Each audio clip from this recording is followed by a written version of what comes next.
Hello, everybody. Welcome to the Writer's Block, where we are here to amplify the voices of up and coming authors, writers who've been around for a while, just anybody, in the diaspora that's putting out work, to enlighten, to educate, to entertain our people. So it's an honor and a privilege to do this. And, I'm very excited about this brother that we got on tonight and his book.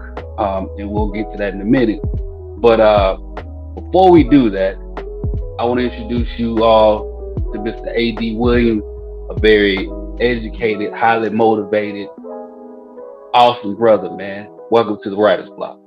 So I appreciate you having me, man. I already told you I got to grab one of those shirts, man. I think everything you're doing is amazing. Your audience is amazing, man, and I'm just honored and privileged to have the opportunity to talk to you about me, about Mansa, and about all the other good things we're doing for the culture. I appreciate that. And since he brought it up, by the way, make sure you go to Black with No Chase in Yes, my Shopify and get the newest lineup. Black Dads Are Us. We are here. We are real. Don't let them tell you no different. Now, straight up. the name of the book is Monsters Little Reminders. And just the title itself evokes, feelings of pride, and we'll get into that. I'm gonna Hmm. let you just break that down. But before we break that down, tell us about you, A.D. Williams. Gotcha. So AD Williams, family, friends, homies are back home, know me as Antoine is Twan. I've written two books now, and I felt like AD Williams was a goal of mine. All the authors and writers that the J.K. Rowlings and all those folks that had cool names. So that was my opportunity to put my spin on it and put myself out there. So AD Williams, born and raised in St. Petersburg, Florida, South Side, oldest of 10. So Wow. seven brothers, two sisters, man. They all growing up, man. And they've been my passion, my motivation, and also kind of my testing site. You talk about how you really drive a message home to the people, to our kids, how you communicate to them in different ways, and how do you really, not talk at them, but talk with them and talk to them and learn with them, man. So I love them with all my heart. Fast forward to the day, I did the school thing twice, got my master's, but more importantly, now I'm in healthcare. So my background is in hospital administration. I'm an administrator for a children's hospital here in Orlando, Florida. So that's my day job, and I like to think that over time, the foundation of everything that I stand for has been the culture, community, health equity, and financial equity, which is what Mansa's little reminders kind of tackles, man. So it's been a cool journey, long journey, but I like to think that I'm just getting started. So, speaking of just getting started, how exactly did you get started? You talk about your background in hospital administration, working with kids, but how did you get from that to AD the author? Yes, so first generation college student. You know what I'm saying? I talked to people around me. I had one god brother who went to college. One, and he said, "Man, go to school definitely and study engineering." I said, "Why?" He said, "Engineers make money." So I left St. Pete and I went to Florida State University. Got in by the skin of my teeth through a well-known program, the CARE program, that lets, underserved minorities, but talented individuals in through like a summer bridge program. Got in there, did engineering and said, this ain't for me, switch to business. Did an internship through the grace of God and some connections with my fraternity, Alpha Phi Alpha, set me up with an internship at the local health center. And I went in there and worked for, $9.50 through work study, but learned a lot. Learned all about healthcare and how it's not about doctors and nurses. It's also about the business and keeping the lights on and making sure that patients come and they leave not only clinically okay, but happy. And also, how do we take care of all different kind of people? How do we take care of our people um, for our unique needs and things of that nature? So I left there, got my master's, and started reading. I don't know if many people can agree with this, but if it wasn't for school or class, I wasn't reading. I wasn't a leisure reader. I wasn't going home at night and cracking open a book. But I read my first book, The Alchemist, um, and I was like, okay, this is cool. And I started chopping it up with my friend and fraternity brother Trey Parker, and he said, how do we take all these books and all this knowledge that we've read and got, and how do we teach it to our siblings, something that they would do? So we put together a short book, and that's how I became an author, and that kind of sparked that fire. That's a dope story. I mean, you have a real dope story considering, first generation college, man. And that's very prevalent, for us. Yeah, Um, man. and to be fair, it is changing. Like there's a lot of, black people graduating college, especially black women. Shout out to y'all. Yes, Um, sir. and it's good to see and it's good to hear somebody who overcame and instead of just saying, I made it, I'm out, you turn around and you reach back, and that's dope. It's dope Yes, within sir. itself. Gotta leave the door So cracked. yeah, you got it, man. And that's what we try to do. Like, we get our foot in the door, we open it, get in and we leaving it open so other people can Hmm. get in too. So let's talk about Mansa, Mansa's little reminder. Right on. Um, how did how did that come about? Yeah. So, I did my master's, and then, you apply to a bunch of programs to, one, get paid, and two, to get extra training, hands-on training. And I applied to everywhere you think I would apply: Houston, Atlanta, Miami, different hospitals. And I threw out a couple in Pennsylvania, Philly, and I got a bunch of interviews, but the one that stuck was in the middle of nowhere, Pennsylvania. I'm gonna name the town. You don't know where it's at. It's Bloomsburg, Pennsylvania, and I think that says enough. So I went out to a small town with a huge health system in Pennsylvania. Did training there, man. And in the north, I just met all these people that didn't look like me, but just had money, and they felt like they was talking a different language, investing and stocks and equity, and all these things that it just sounded like they've been talking about it for 20, 25 years, and we all in our early 20s. So I started learning more about it. I started practicing it, and I bought my first stock when I was well into my 20s, and I thought to myself, I had a lot of time. I was in the middle of nowhere. There was no nightlife, so I had nothing but time and opportunity, and I said, I'm 20 years too late to knowing about this stuff. I'm 20 years too late to even think about closing the gap. So how do I put together something that's informative, but first and foremost fun, and something that a kid would actually want to pick up, to where my kids in our community, kids that look like me, will have that knowledge 20 years earlier. And that's how the book was born. So I started writing it 3 years ago, and life sneaks up on you, but it's timeless, and got it published early this year, and we off and running. So man, I read this book and I mean I know it's geared, towards teaching financial literacy to kids. Um, but I mean just the story itself, I saw so much of us in our Hmm. culture, like both good and bad, which is what I liked about the book. One of the things that stuck out to me about it was the mention of a Mr. Lee and Hmm. like how he had like a disapproving look, to these little black kids going into his store. And it seems like that is the theme in every black neighborhood, man. There's a So, Mr. Lee or Mr. Kim or and I don't hmm, know if that's what you intended, but yeah, that's what I took from it. Like right. the Very, these people are making a bunch of money off of these black neighborhoods while disrespecting them to the fullest at the same time. yes, spot on. Very, very intentional there. I wanted to be realistic, but I also wanted to paint, characters in the right mind. So you notice that when they go to the nice neighborhood, they see a black family. I wanted that representation, but the store, I just couldn't. I couldn't have black, because we all know, my hometown, and shout out to these cultures, but they figured it out. Asians, folks of Arab descent, they figured it out, and they pop up shop, and they set up their stores, and their families run it, And I think that's the template. You know what I mean? And we need to figure that out for ourselves. There's a we all know we don't heard the quotes, we hear the lyrics. It's Chinatown everywhere.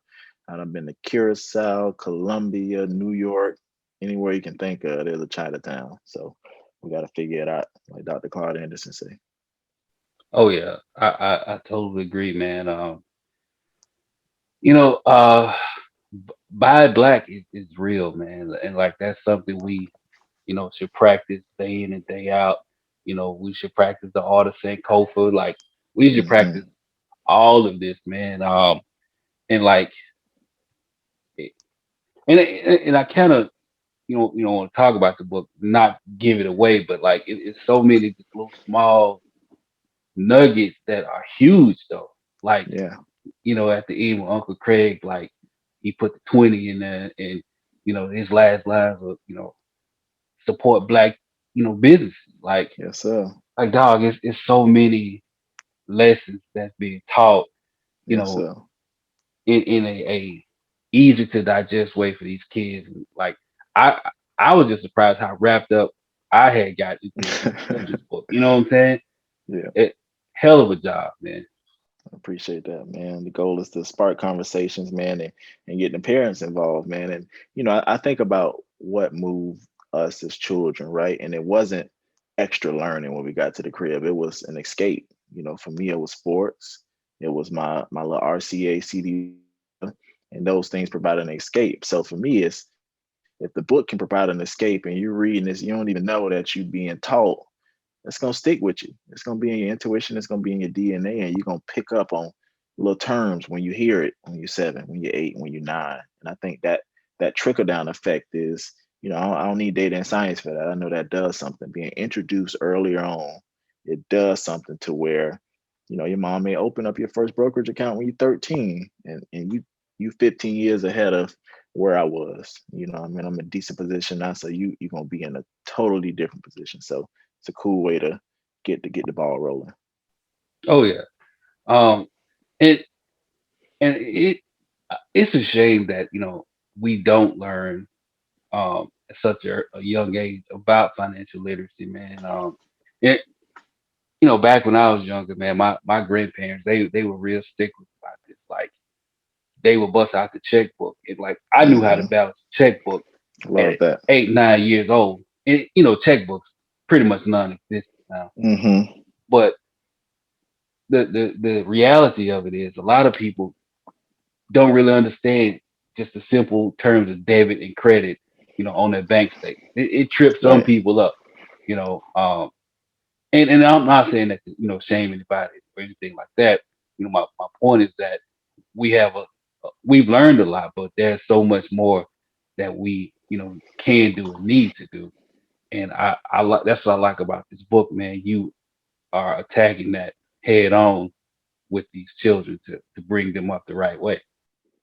Absolutely, man. I love that. And you saluted, the growing number of individuals that are graduating, of color, people that look like me, especially the women, man. They're shining, they're doing their thing. And I feel like a book like this supports and salutes that, but it also gives you a little education. And by that I mean, I never forget growing up. I always heard, your granddad got some bonds for you.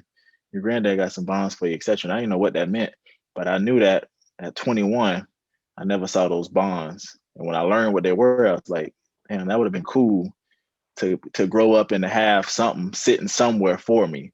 So as my people, my sister getting ready to graduate, friends, graduate, through this book, they've been able to ask the question like, okay, cool. How can I make sure I leave a little something for my daughter to where when she's born, she already got something, so custodial accounts and all those things are the conversations that this book is sparking and that future books in the series will dive a little bit deeper into, man. So there's power in conversations and there's power in having that extra knowledge in addition to to the degree.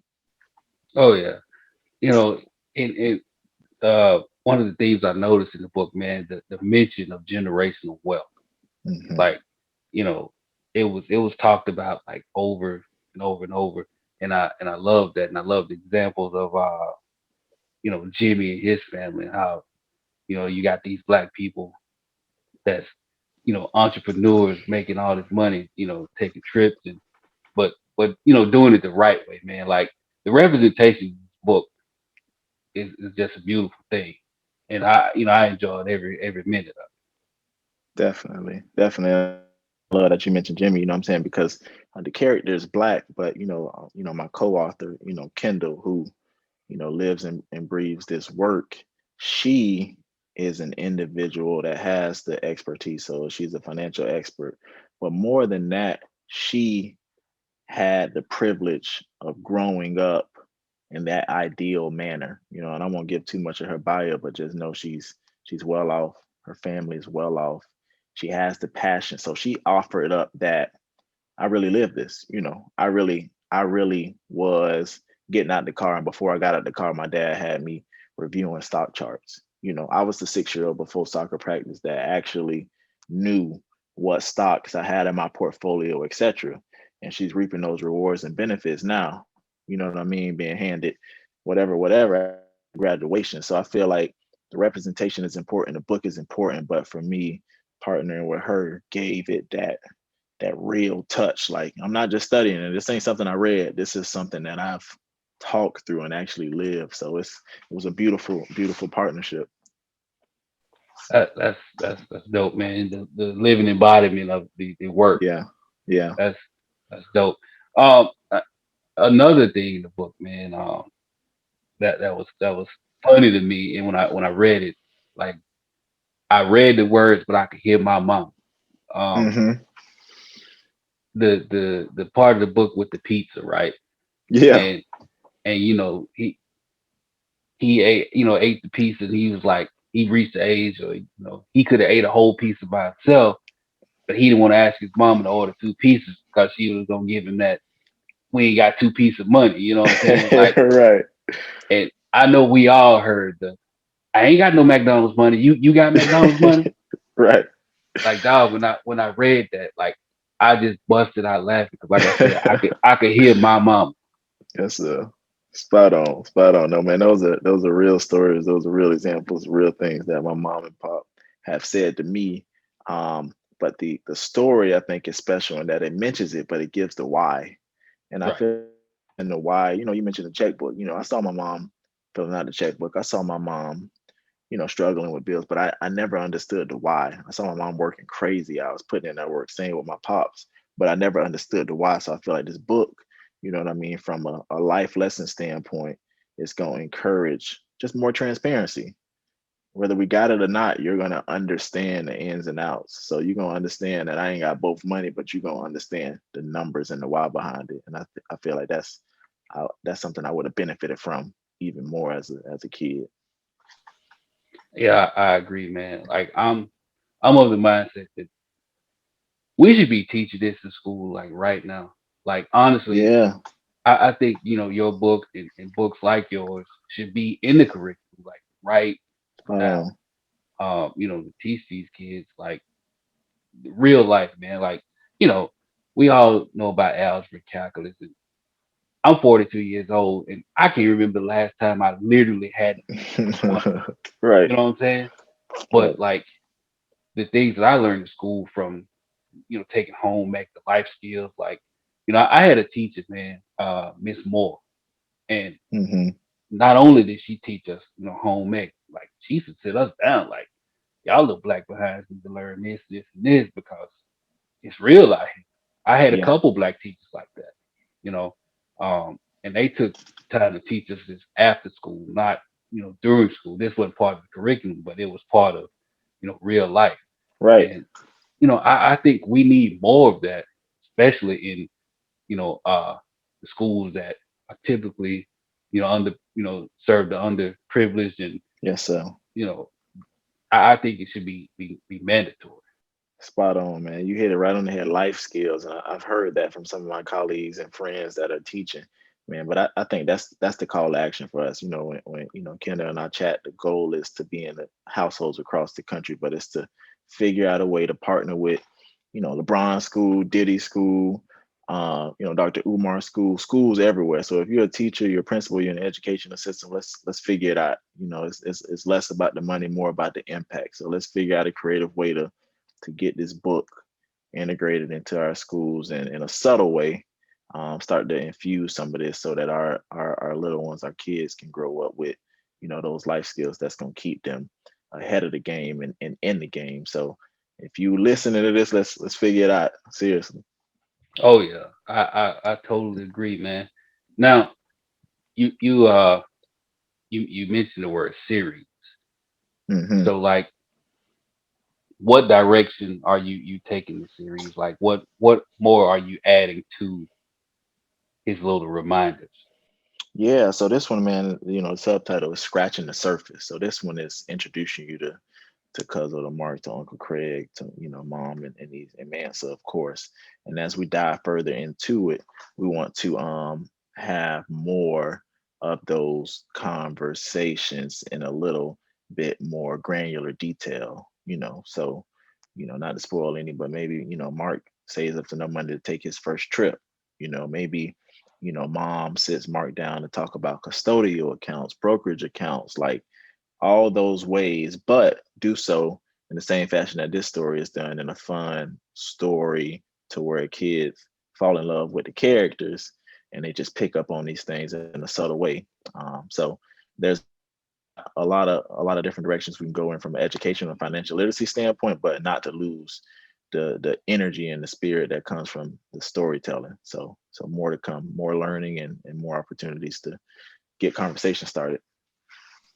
I think this will make a dope cartoon, man. Have y'all thought Oh about that? yeah. Oh, no doubt, man. I got some folks that, they doing more adult series and they don't work with Oprah, and they shouted out the book, and I say, yeah, that's shout out nice, but let's figure out how to make this a cartoon, man. Like that's the goal. That's on my whiteboard. This need to be on somebody TV station. So if you know any writers that's expertise in writing scripts, let's talk. Let's talk now. You know, we actually like developing a couple of series, man. Like Dope. we'll talk, man. Like Yeah. we deal with a lot of different people, do a lot of different things, man. And I'm sure it's somebody in the pipeline that you can link up with to Please, make this please, shake, man. we'll get creative. You know Rillo, man. He know everybody. Yeah, That cat yeah, all over. yes, sir. Um, so man, again, the book is a dope read, not just for myself, but for my kids. I purchased the Kindle version, you know, Hmm. because it's always handy, man. Like Yeah, I like paperbacks, but where the world, man, you just not walking around toting books, but yes, you sir. always got a phone or tablet, so Yeah. we keep our books within arm's reach. Um, but we talked about the book. We talked a little bit about who you are, uh, your background and things like that. So outside of writing, Hmm. what are some of your outside interests that you do as far as like community wise, charity wise, or anything like that? Yeah. So outside of the financial equity and Monsters Little Reminders, man, it's certainly health and community related. So I have a platform, the Advancement League. We're professional membership, and our sole purpose is to develop individuals in their career, help them land their dream jobs, but dedicate resources, time, and energy to the community and these things that we call social determinants of health. So, food insecurity, in our neighborhoods where we grew up, there's a lot of food deserts, we call it, where the only thing you're going to have, at least where I'm from, is a gyros, a Salem's gyros, a fried chicken spot, and a McDonald's. And I didn't know that it was a Whole Foods or Chipotle till I left St. Petersburg, Florida. You know what I mean? So I feel like food insecurity, housing, how do we make affordable housing for people across the country, and mental health? How do we spread joy? How do we do happiness? And how do we tackle behavioral health? So the Advancement League is a platform, 3 years running.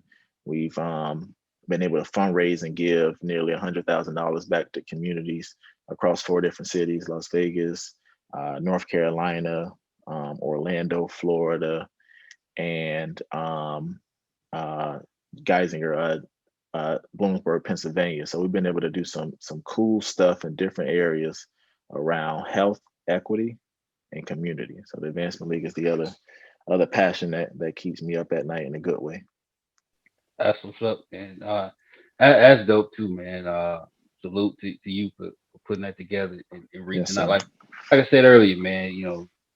You didn't just walk away once you got on and got yourself right. You turn back to pull the Got to. next man or woman forward, and that's worthy of praise, man. So salute to you. Not why I got it on my mind, man. Make sure you send me like the contact information for your charities and all that. I'm gonna make sure I put all of that in the bios and Yes, sir. so people can hit that link and donate and see how they can help further the mission that you're on, man, which is Yes, sir. awesome mission. So and I know what I wanted to ask you earlier, man. And I don't know how it slipped my mind, but like you say, I remember you saying you read The Alchemist as your first book. Like, who are some of the writers that inspire you or have given you motivation to do what you're doing? Yeah. Yeah. So writers specifically, I would say Dr. Claude Anderson. And it's a book that I just read very recently. It's called Powernomics.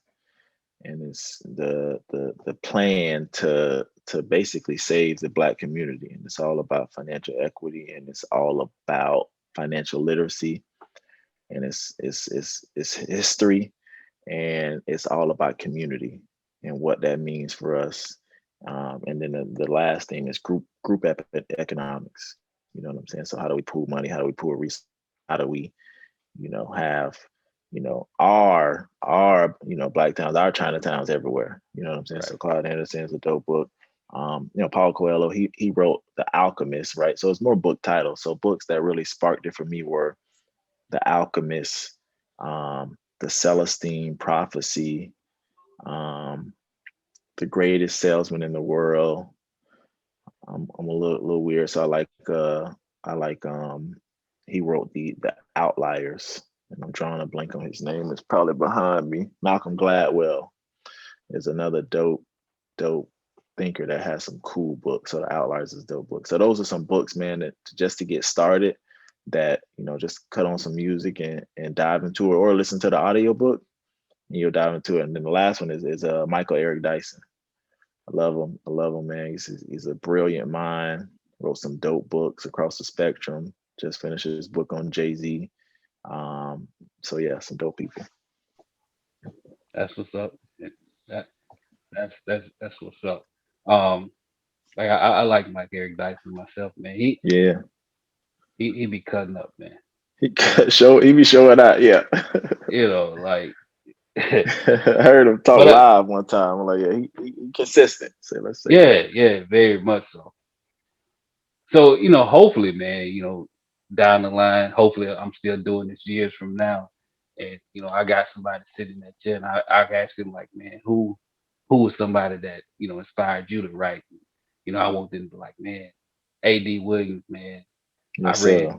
I read all 12 of his books, Yeah, that's where I'm hoping you take this, man. appreciate that. I believe you will, man. So c- congrats already on your Much future love. success, man. Put it out there. It's up there. It's stuck Oh with yeah, me. it's up there. Now, before we ease up out of here, man, is there anything that you wanna any last impression you wanna leave the people with, man? Yeah, man. I just appreciate it. We love the reviews. We love the energy. You can follow us at mansaslittlereminders.com. The book is everywhere, but more than that, man, let's start the conversations. I feel like there's something special. Maybe I'm skewed, my vision skewed, but there's a lot more energy around financial literacy and wealth and stuff. And I just feel like we gotta be excited about it, but also arm ourselves with the right people. Um, Earn Your Leisure podcast. Maconomics. I'm saying Trey Parker, like all these people that are educating ourselves, the Black community. I'm saying always seek education. So if it's Mansa Literacy Reminders for the kids, it's a whole host of people that are experts in this space, and gonna make sure we in the game, but we got our pads on right, and we read the game plans, and we ended the win. So the lasting message would be, let's treat this movement as exciting, but also educate ourselves with my book and with the people that's really out here doing it and living it. That's what's up, man. Um, yeah, man. Financial literacy is really hot right now. Yeah. Especially with the market, man. Phew. Like people have seen, like, with GameStop and, with the Yeah. whole Reddit thread and things like that. It sparked a lot of interest from a lot of people, man. And like we have a money talks, Black with No Chase money talks. Dope. We've seen like our membership, grow in that. And, people come in, asking a lot of questions. We have like some really dope supporters, like my guy Michael Sutler, probably one of the smartest dudes I've ever met. And he does a lot Hmm. with teaching, financial literacy, to our people, man. So shout out to him while I'm thinking about it. Yes, sir. And Yes, in sir. Blacks Academy. But yeah, man, like it's it's hot right now. I hope it continues to stay hot, within the Black community. Definitely. And Definitely. one day we can, like you said, build Chinatowns everywhere and just have Got to. a whole connection of, little Black Wall Streets everywhere. That's Yes, working sir. together. Yes, sir. That's the goal. That's the goal. Not now than never. Oh yeah. So man, again, I love the book, and I wish you the utmost success. And we here, Black with No Chaser, man, we'll do whatever we can to help you, make take that next step. And whenever you got something dropping, man, hit me up, hit Rillo up.